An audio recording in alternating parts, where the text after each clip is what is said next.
पूर्व चलने के बटो ही राह की पहचान कर ले। प्रिय विद्यार्थियों,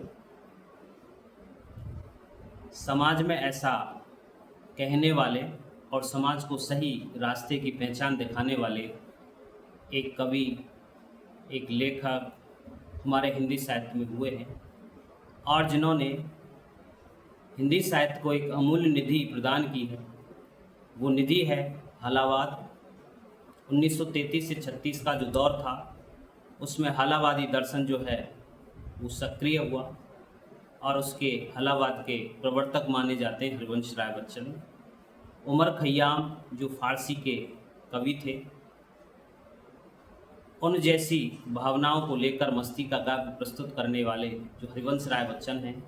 प्रिय विद्यार्थियों, आज हम उनकी जो लिखित कविता है, उनके द्वारा रचित जो कविता है आत्मपरिचय, उसके भावार्थ को समझेंगे। कक्षा 12 हिंदी अनिवार्य विषय के अंतर्गत ये पाठ आपके में पाठ्य पुस्तक में प्रथम पाठ काव्यखंड के रूप में दिया हुआ है। तो आइए प्रिय विद्यार्थियों, इस पाठ के भावार्थ को, इस कविता आत्मपरिचय के भावार्थ को समझते हैं। मैं जग जीवन का भार लिए फिरता हूँ। मैं जग जीवन का, ये जो संसार है, इस संसार के जीवन का जो भार है, उत्तरदायित्व है, अर्थात कवि कहना चाहता है कि इस संसार में विभिन्न प्रकार की बुराइयां हैं। उन सभी बुराइयों का जो भार है वो मैं अपने सरल हृदय पर लेकर के चलता हूँ। उस भार को मैं ढोता रहता हूँ। फिर भी जीवन में प्यार लिए फिरता हूँ। फिर भी इतना कुछ होने के बावजूद भी कि समाज में इतनी बुराइयां प्रचलित हैं, इतने अंधविश्वास प्रचलित हैं, जहाँ पर प्रेम का नामो निशान नहीं है, वहाँ उस समाज में भी मैं अपने जीवन में जो प्रेम है वो लेकर के रहता हूँ। अर्थात कहने का तात्पर्य यह है कि कवि हरिवंश राय बच्चन के द्वारा यहाँ पर आत्मपरिचय कविता में प्रिय विद्यार्थियों अपनी जीवन शैली का जो परिचय है वो यहाँ पर दिया गया है। यहाँ पर व्यक्ति और समाज का जो संबंध है वो बताया गया है। अगली पंक्ति देखते हैं। कर दिया किसी ने झंकृत जिनको छूकर। कर दिया किसी ने झंकृत, झंकृत करना कहते हैं झनकार करके बजाना। जिसने झनकार करके बजा दिया हो ऐसा कौन है, अर्थात उससे उनके मन में जो कोमल भावनाएं हैं, उस कवि के मन में कोमल भावनाओं का संचार करने वाला यदि कोई है और उस व्यक्ति ने, उस प्राणी ने उस कवि के हृदय में, हरिवंश राय बच्चन के हृदय में, हृदय की कोमल भावनाओं को झंकृत कर दिया है। मैं सांसों के दो तार लिए फिरता हूँ। सांसों के दो तार अर्थात यहाँ तारों का जो बाजा होता है, अर्थात वीणा, उस वीणा को सांस बताया गया है। और जिस प्रकार से वीणा के तारों को छेड़ा जाता है तो वहाँ मधुर आवाज़ जो है वो निकलती है। उनको जब बजाया जाता है, झंकृत किया जाता है, तो मधुर जो आवाज़ है वो निकलती है। तो इसी बात को लेकर के कवि हरिवंश राय बच्चन जी कहते हैं कि मैं अपने सांसों के तार लेकर के फिरता हूँ, विचरण करता रहता हूँ, और हृदय रूपी जो वीणा है उसके तारों को कोमल भावनाओं का स्पर्श करके किसी ने झंकृत कर दिया है। उन कोमल भावनाओं के स्पर्श को मैं उन प्रेम के द्वारा, प्रेम से युक्त बातों के द्वारा मैं गाना चाहता हूँ और मैं उसी को लेकर के विचरण कर रहा हूँ, फिर रहा हूँ। मैं स्नेह सुरा का पान किया करता हूँ। सुरा, यहाँ प्रिय विद्यार्थियों एक बात और ध्यान आपको रखनी है। ये जो हालावाद है वे प्रेम और मस्ती का काव्य कहा जाता है। इनकी जो ख्याति थी हरिवंश राय बच्चन की, वो 3 कविताओं को लेकर के प्रमुख रूप से हुई थी और मधुशाला इनकी ख्याति का प्रमुख आधार रही है, जो कि 1935 में ये प्रकाशित हुई थी। और वहाँ इन्होंने प्रेम और मस्ती से सराबोर कर देने वाली जो मदिरा है, शराब है, उसका रूपक दे करके, उसके प्रतीक के रूप में जो समाज में प्रेम फैलाने का जो कार्य है, यहाँ जो भौतिक शराब है उससे उसका संबंध नहीं है। लेकिन जिस प्रकार से एक शराबी व्यक्ति प्रेम में सराबोर कभी कभी हो जाता है, तो उस स्थिति को यहाँ पर कहा गया है, मैं स्नेह सुरा का, मैं प्रेम रूपी जो सुरा है, प्रेम रूपी जो शराब है, उसका पान किया करता हूँ। उस प्रेम रूपी सुरा को पी करके मैं मदमस्त रहता हूँ, मस्त रहा करता हूँ। अर्थात प्रेम रूपी जो शराब है उसको पी करके मैं इस समाज में मदमस्त रहता हूँ, मस्त रहता हूँ। अर्थात प्रेम की जो परिभाषा है, प्रेम का जो दायित्व है, उसको समाज में मैं बिखेरने का कार्य करता हूँ। मैं कभी न जग का ध्यान किया करता हूँ। और ऐसी स्थिति में प्रिय विद्यार्थियों, कवि कहते हैं कि मैं ऐसी स्थिति में संसार के लोग कुछ भी कहें उस पर मैं ध्यान अपना नहीं देता हूँ, क्योंकि ये जो संसार है इसमें व्यक्ति समाज से खट्टे और मीठे सभी तरह के अनुभव प्राप्त करता है, और जगजीवन से व्यक्ति किसी भी स्थिति में निरपेक्ष नहीं रह सकता, उसको समाज से जुड़ना ही पड़ता है। और दुनिया से कटकर वह कोई व्यक्ति नहीं रह सकता है, इसलिए उसे समाज में मिलना भी जरूरी है। तो यहाँ कवि कहता है कि मैं कभी न जग का ध्यान किया करता हूँ। जग यानी संसार मेरे ऊपर कितना भी लांछन लगाए, लेकिन उनकी परवाह नहीं करते हुए मैं उनका ध्यान नहीं करता हूँ। मेरा तो कार्य है इस संसार में प्रेम की बौछार करना, और जो दीन दुखी व्यक्ति हैं उनमें मस्त होने की भावना, उनमें प्रेम से बोलचाल करने की भावना है, वो मैं अव्यक्त करता हूँ, व्यक्त करता हूँ, प्रसारित करता हूँ। जग पूछ रहा उनको जो जग की गाते। यहाँ संसार का जो नियम है उसके अनुसार कवि कहते हैं, जग पूछ रहा उनको जो जग की गाते। इस संसार में उन व्यक्तियों की पूछ होती है जो जग की गाते, जो उनके अनुसार आचरण करते हैं। व्यक्ति को संसार में वही व्यक्ति पसंद होता है, उसी के गीत गाए जाते हैं जो उसके अनुसार हो, उनकी भावनाओं के अनुसार, उनकी आदतों के अनुसार और उनके मन के अनुसार जो चलता है। लेकिन ऐसी स्थिति प्रिय विद्यार्थियों यहाँ कवि की नहीं है। जग पूछ रहा उनको जो जग की गाते, मैं अपने मन का गान किया करता हूँ। मैं तो यहाँ संसार से थोड़ा अलग प्राणी हूँ और देख सब कुछ रहा हूँ, लेकिन मेरा जो कार्य है प्रेम का वितरण करना है, और मैं अपने मन का जो गान है अर्थात मन के जो भाव हैं उनको अभिव्यक्ति देने का कार्य यहाँ पर करता हूँ। आगे देखिए, मैं निज उर के उद्गार लिए फिरता हूँ। मैं निज उर के, मैं अपने हृदय के जो उद्गार हैं, हृदय के जो भाव हैं, उनको लेकर के विचरण करता हूँ, संसार में फिरता रहता हूँ। मैं निज उर के उपहार लिए फिरता हूँ। मैं निज उर के उपहार, उपहार कहते हैं भेंट को, जो श्रेष्ठ भेंट होती हैं उनको लेकर के मैं फिरता हूँ। श्रेष्ठ भेंट मानकर ही उनको मैं फिरता हूँ। अब यहाँ पर प्रिय विद्यार्थियों, जो उपहार हैं वो संसार में आने वाले प्राणी के ऊपर आने वाले दुख और सुखों का जो वितरण है उसके बारे में कवि ने कहा है कि मैं चाहे मुझे सुख मिले या दुख मिले, मैं उनको समानता के साथ ग्रहण करते हुए चलता रहता हूँ, और प्रत्येक सुख हो या दुख सभी को एक भेंट के रूप में, उपहार, गिफ्ट के रूप में और जान करके उनको ग्रहण करके मैं अपना कार्य प्रेम वितरण का किया करता हूँ। यह अपूर्ण संसार ने मुझको भाता। कवि कहते हैं, हरिवंश राय बच्चन जी कहते हैं कि जो संसार है वो अपूर्ण है, पूर्ण नहीं है, अर्थात इसमें बहुत कमियां हैं, और ये इस प्रकार की जो बुराइयों से युक्त संसार है मुझे अच्छा नहीं लगता है। न भाता, मैं स्वप्नों का संसार लिए फिरता हूँ। मेरा तो जो स्वप्न है वो प्रेम में सुंदर सपनों का जो संसार है उसकी रचना करना है, प्रेम का वितरण करना है। इसलिए मैं उस स्वप्नों के, प्रेम में सुंदर स्वप्नों के संसार में विचरण करता रहता हूँ। मैं जला हृदय में अग्नि दहा करता हूँ। मैं जला हृदय में अग्नि दहा करता हूँ। मैंने तो अपने हृदय में जो प्रेम की अग्नि है वो प्रदीप्त की हुई है, उस प्रेम की अग्नि को मैंने जला रखा है, दहा करता हूँ, और स्वयं को उसमें तपाने का जो कार्य है वो मैं कर रहा हूँ। सुख दुख दोनों में मग्न रहा करता हूँ। चाहे जीवन में सुख हो या दुख हो, दोनों में मैं समान रूप से व्यवहार करते हुए मैं अपना जीवन यापन कर रहा हूँ। मैं समानता रखता हूँ सुख होने पर और दुख होने पर। जग भव सागर तरने को नाव बनाए, जग भव सागर तरने को नाव बनाए।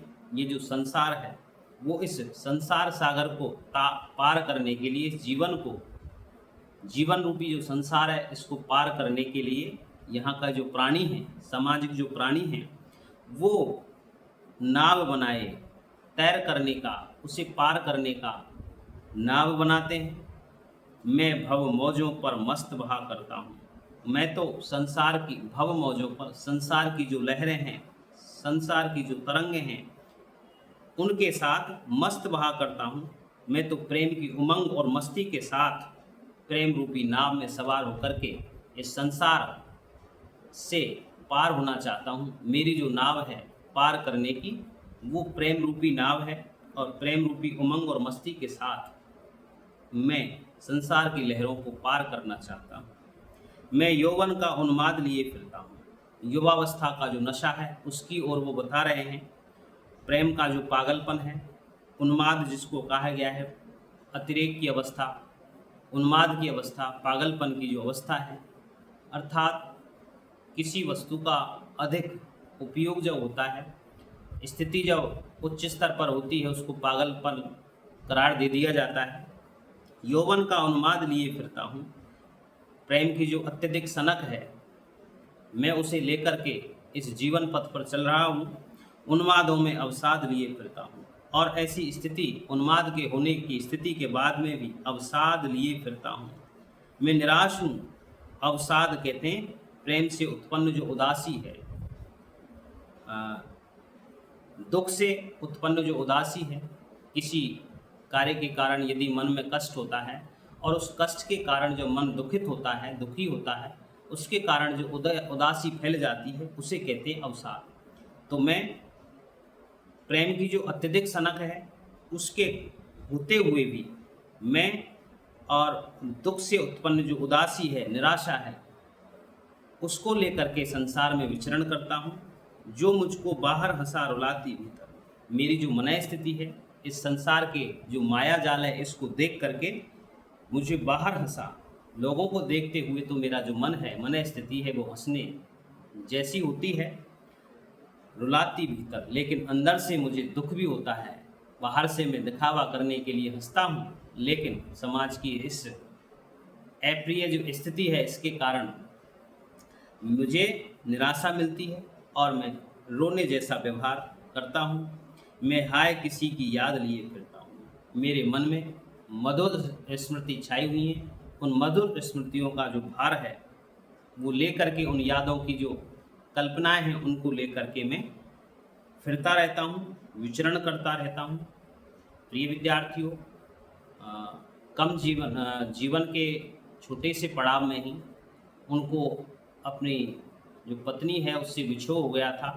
अपनी प्रिया से जो विछोह होने के कारण जो यहाँ पर ये पंक्ति आई है, उस मधुर स्मृति के बारे में यहाँ पर कहा गया है कि मैं किसी की याद लिए फिरता हूँ। मेरा जो ये प्रेम का जो अतिरेक है, प्रेम की जो अत्यधिक सनक है, वो मेरी वो मधुर स्मृतियों के कारण ही है। मैं उन मधुर स्मृतियों को लेकर के और जीवन में अपना विचरण करता हूँ। कर यत्न मिटे सब, सत्य किसी ने जाना। कर यत्न मिटे सब, मैंने सब यत्न कर लिए हैं, सत्य किसी ने जाना, लेकिन सत्य का ज्ञान किसी को नहीं है। कर यत्न मिटे सब, सत्य किसी ने जाना। नादान वही है हाय जहाँ पर दाना। नादान कहते हैं नासमझ को। इस संसार में नासमझ व्यक्ति वही है जहाँ पर दाना, जहाँ पर लोग जो है वो स्वार्थपरता की ओर, लोभ लालच की ओर और सांसारिकता की ओर जो बढ़ते हैं और धन वैभव और भोग सामग्री की तरफ जब जाते हैं, उस भोग सामग्री का और धन दौलत का जो दाना चुगने का जो कार्य है वो व्यक्ति करते हैं। यदि जो व्यक्ति ऐसा कार्य करते हैं जो लालची होते हैं, धन दौलत के पीछे मारे मारे फिरते हैं, तो उनको यहाँ पर कवि ने प्रिय विद्यार्थियों नादान कहा है, नासमझ कहा है। फिर मूढ़ ने क्या जग जो इस पर भी सीखे। लेकिन फिर भी यदि इस स्थिति को देखकर भी जनता अर्थात समाज के जो प्राणी हैं वो यदि संसारी जो व्यक्ति हैं वो यदि नहीं सीखता है, मैं सीख रहा हूँ सीखा ज्ञान बुलाना, मैं इस सांसारिकता का जो ज्ञान है अर्थात पुरानी बातों को भूलकर मैं नया जो ज्ञान है अपने मन के अनुसार चलने का जो कार्य है वो मैं कर रहा हूँ। मैं और जग और यहाँ पर स्वयं के व्यवहार में, स्वयं के जीवन से संसार के प्राणियों, अन्य प्राणियों की जो जीवन का जो स्तर है, जीवन के जो स्थिति है, उनके जीवन यापन करने की जो तरीके हैं, उनमें यहाँ पर अंतर विभेद जो है कवि करना चाहता है। मैं और जग और कहाँ का नाता, मेरी और इस जग के प्राणियों की जो तुलना है वो नहीं की जा सकती। मेरा और उन संसारी व्यक्तियों का कहाँ का रिश्ता है, कहाँ का नाता है। मैं बना बना कितने जग रोज मिटाता, मैं अपनी भावों के अनुरूप जो कल्पनाएं हैं उसके अनुसार समाज को दिशा देने का काम करता हूँ। लेकिन ये जो समाज है वो कैसा है, निष्ठुर है और मेरी कोमल भावना को वो समझ नहीं पाता है। मैं बना इसलिए मेरी कोमल भावना के द्वारा इस समाज के लिए गए जो निर्णय हैं उनको मैं समय समय पर परिवर्तित करता रहता हूँ, उनको मिटाता रहता हूँ। जग जिस पृथ्वी पर जोड़ा करता वैभव, ये जो संसार है वो इस पृथ्वी पर आकर के जितना वैभव धन दौलत जोड़ता है, मैं प्रतिपग से उस पृथ्वी को ठुकराता। मुझे उस चीज़ की चाह नहीं है और मैं उस पूरी की पूरी पृथ्वी को ठुकराता हूँ, क्योंकि यहाँ स्वार्थपरता हावी हो जाती है। मुझे उस स्वार्थपरता से कोई लेना देना नहीं है। मैं उस पूरी पृथ्वी को ही अपने एक पग से ठुकराता हूँ जहाँ पर लोभ लालच फैला हुआ है, सांसारिकता जहाँ पर विद्यमान है और स्वार्थपरता जहाँ पर फैली हुई है। मैं निज रोदन में राग लिए फिरता हूँ, मैं निज रोदन में राग लिए फिरता हूँ। रोदन यानी रोना, मेरे जो रोने की स्थिति है उसमें में भी मेरे अंदर से, मेरे हृदय से प्रेम भावना है वो छलकती रहती है। शीतल वाणी में आग लिए फिरता हूँ। कवि का जो स्वभाव है प्रिय विद्यार्थियों वो सरल है, शीतल है और हृदय में जो भावनाएं हैं, कोमल कल्पनाएं हैं, उसमें आग लिए फिरता हूँ। आग यहाँ पर कहा गया है प्रेम की जो तीव्र ऊष्मा है, उसकी जो वेदना है, उसका जो संताप है, उसको लेकर के मैं विचरण करता हूँ। प्रिय विद्यार्थियों, इस पाठ में, इस कविता के अंतर्गत विरोधाभास जैसी स्थिति आपकी कई जगह आई है, उनके बारे में हम जैसे ही कविता समाप्त होगी एक बार पुनः उस बारे में चर्चा करेंगे। आइए पाठ को आगे बढ़ाते हैं। हों जिस पर भूपों के प्रासाद निछावर, हों जिस पर, जिस प्रेम पर भूपों के यानी कि राजा महाराजाओं के प्रासाद यानी महल जिस पर न्यौछावर हो जाते हैं, जिस प्रेम पूर्ण वातावरण के कारण, जिस प्रेम के ऊपर जो बड़े बड़े राजाओं के जो महल हैं वो न्यौछावर हो जाते हैं, मैं वह खंडहर का भाग लिए फिरता हूँ। अर्थात प्रेम की निराशा के कारण जीवन कैसा हो गया है, कवि का खंडहर बन गया है। तो उस खंडहर अर्थात टूटी हुई अवस्था है उसके प्रेम की, उसका एक हिस्सा लेकर के मैं फिरता हूँ। और वो उसकी विशेषता क्या है उस प्रेम की, कि जो कवि जगत में बांटना चाहता है, संसार में परोना चाहता है, व्यक्त करना चाहता है, उसकी विशेषता है कि ऐसा प्रेम जिस पर राजाओं के जो बड़े बड़े महल हैं वो भी न्यौछावर किए जा सकते हैं, ऐसे प्रेम को मैं बांटना चाहता हूँ। और उस प्रेम का जो भाग है, उसको टूटा हुआ जो प्रेम है, उसको खंडहर रूपी जो प्रेम है, उसको ले करके मैं फिरता रहता हूँ, विचरण करता रहता हूँ। मैं रोया इसको तुम कहते हो गाना, मैं किसी विपरीत परिस्थिति के आने पर यदि रो देता हूँ तो तुम उसे गाना कहते हो, उसको गीत समझते हो। मैं फूट पड़ा तुम कहते छंद बनाना। और जब मैं प्रेम के आवेग में भरकर और पूरे उन्माद से अपने हाव भावों को व्यक्त करता हूँ, तो यहाँ पर मेरा फूटना है अर्थात मेरे रोने की अवस्था है। लेकिन तुमने कह दिया, क्योंकि भावों की अभिव्यक्ति वो इस प्रकार से होती है कि पूरे आवेग से, प्रेम का जो आवेग है वो पूरी तरह से उन्माद से युक्त होता है। और इस स्थिति में मेरे गाने को, मेरे रोने को आप क्या कहते हो, मानो ये जो कवि है वो छंद बना रहा है। अर्थात वास्तविकता से आपका परिचय समाज प्राणियों नहीं है। क्यों कवि कहकर संसार मुझे अपनाए, मुझे ये संसार है वो कवि क्यों कहता है, मुझे क्यों अपनाता है। मैं दुनिया का हूँ एक नया दीवाना, मैं तो दुनिया का एक नया प्रेम दीवाना हूँ। मैं तो, मेरा जो कार्य है वो संसार में प्रेम का समान वितरण करना है और मुझे कोई अन्य चीज़ नहीं समझे। मैं कवि भी नहीं हूँ, मैं तो दुनिया का, इस संसार का एक प्रेम का दीवाना हूँ। मैं दीवानों का वेश लिए फिरता हूँ।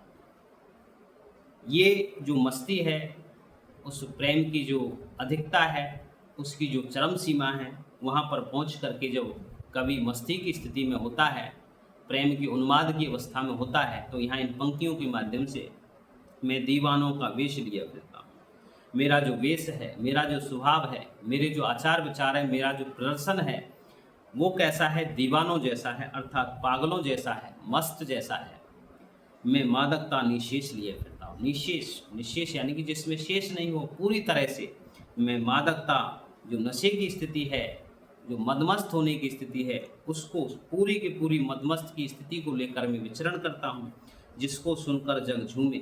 और ऐसी मेरी जो कल्पनाओं के द्वारा लिखित जो कविताएं हैं, कहे गए जो कथन हैं, प्रेम की अभिव्यक्ति जो है, उसको सुन करके जो जनता है, जगत के जो लोग हैं, वो क्या करते हैं, झूमते हैं, लहराते हैं। मैं मस्ती का संदेश लिए फिरता हूँ और मेरा तो एक ही उद्देश्य है, वो सबको अपने व्यवहार द्वारा सभी दुखों से दूर रहने का संदेश मैं देना चाहता हूँ। अर्थात कोई भी जन संसार में दुखी नहीं हो। तो प्रिय विद्यार्थियों, यहाँ उमर खयाम की रुबाइयों से अपना उपजीव लेने वाले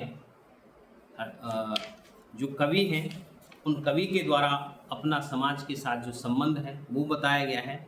और जो हरिवंश राय बच्चन हैं, इन्होंने इस पाठ में कुछ विरोध आभास मूलक जो सामंजस्य है, विरुद्धों का जो सामंजस्य है, वो विकसित करने का, अव्यक्त करने का प्रयास किया है। तो प्रिय विद्यार्थियों, ये इसमें आए हैं, जैसे उन्मादों में अवसाद, उन्माद की स्थिति है, अवसाद की स्थिति। उन्माद तो पागलपन है, प्रेम के अतिरिक्त अवस्था है, और अवसाद दुख की अवस्था है। तो दोनों विरोधी हो गए, तो विरोधाभास हो गया।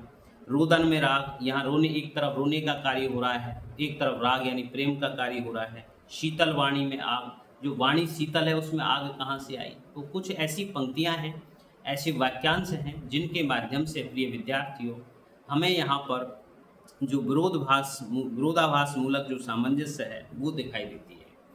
अब पाठ कविता हमने पढ़ ली प्रिय विद्यार्थियों, लेकिन जब इसकी हम व्याख्या लिखेंगे तो वहाँ विशेष के रूप में हम कुछ विशेष चीज़ों को लिखने पर हमारे जो अंक हैं वो अच्छे आते हैं। तो यहाँ देखते हैं हम, खड़ी बोली जो हिंदी है उसका प्रयोग यहाँ पर किया गया है। रूपक और अनुप्रास अलंकार, विरोधाभास अलंकार यहाँ पर आए हुए हैं। सबसे प्रमुख बात यह है कि ये जो कविता है प्रसाद गुण से युक्त है। प्रसाद गुण मैंने आपको पहले बताया था कि जिस कविता या पंक्ति को पढ़ते ही जब उसका अर्थ हमारी समझ में पढ़ते ही आ जाता है तो वह प्रसाद गुण होता है। पंक्तियों को विद्यार्थियों पढ़ रहे हैं तो पढ़ते ही इनका अर्थ है हमारी समझ में आ रहा है, तो प्रसाद गुण से युक्त है। यहाँ कोमल कांत पदावली आपको देखने को मिली है। तो कांत रचना है, गेयता है, गाने योग्य है ये। तो यहाँ कुछ चीज़ें ऐसी हैं जिन्हें हमें, और प्रमुख रूप से आपको हलावादी दर्शन का जो काव्य है वो यहाँ पर प्रस्तुत हुआ है। और यहाँ इस कविता में पूरी तरह से आपको एक चीज़ और देखने को मिली होगी कि स्वयं को जानना जो है वो दुनिया को जानने से ज़्यादा कठिन है। यदि व्यक्ति स्वयं के बारे में जानकारी रखता है तो वो बहुत बड़ी बात है। दुनिया को जानना, स्वयं को जानना दुनिया को जानने से कठिन है।